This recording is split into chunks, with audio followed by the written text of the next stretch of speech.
Janasena MLA అరవ శ్రీధర్ వీణ వివాదం ఇప్పుడు చర్చనీయాంశంగా మారింది. వీణతో జరిగిన విషయం పూర్తిగా వ్యక్తిగతమని, పార్టీకి సంబంధం లేదని అరవ శ్రీధర్ తెలిపారు.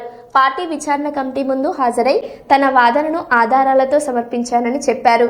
అయితే పెళ్లి పేరుతో మోసం చేశాడని, మరో 6 అమ్మాయిలతో కూడా సంబంధాలు ఉన్నాయని బాధితురాలు వీణ ఆరోపించారు. తన భద్రత కోసం కాల్ రికార్డులు కూడా సేకరించానని ఆమె పేర్కొన్నారు. ఈ వ్యవహారంపై కమిటీ నివేదిక తర్వాత తుది నిర్ణయం వెలువడనుంది. కలిసే ప్రాసెస్లో అతను చాలా ప్లేసెస్కి వెళ్ళాడు. అవన్నీ నాకు తెలియడం జరిగింది. అప్పుడే చెప్పాను ఎమ్మెల్యే గారికి, ఇది ఇలాగే వదిలేద్దామండి, మీరు కామ్ అయిపోండి, నేను కామ్ అయిపోతాను, ఇట్స్ నైట్ మేర్ లాగా వదిలేద్దాం అనేసి నేను చెప్పాను. కానీ అతను ఒప్పుకోలేదు. అతని ఎఫర్ట్స్ అతను పెట్టడం జరిగింది.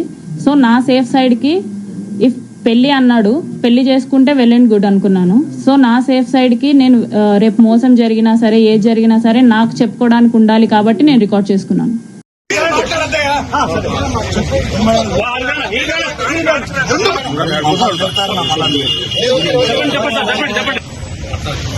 అందరికి నమస్కారం.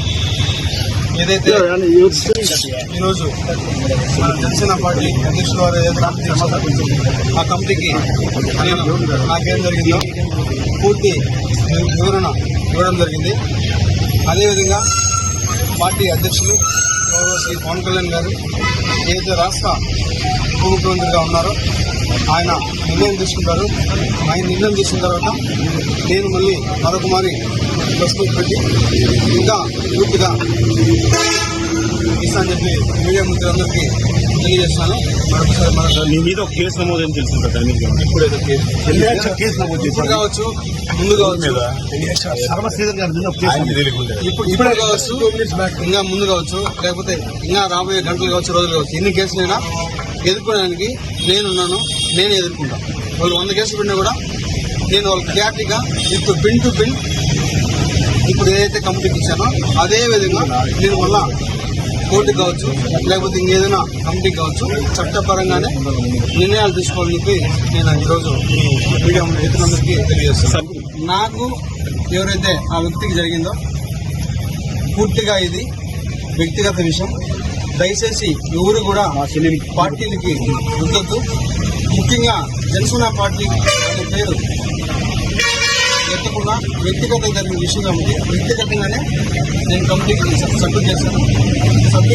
కమిటీ ఏదైతే మన పార్టీ చెప్తారో అదేవిధంగా పార్టీ కూడా నాకు చెప్తారో ఆ చెప్పిన విధంగా తర్వాతే నేను ముందుకెళ్తాను.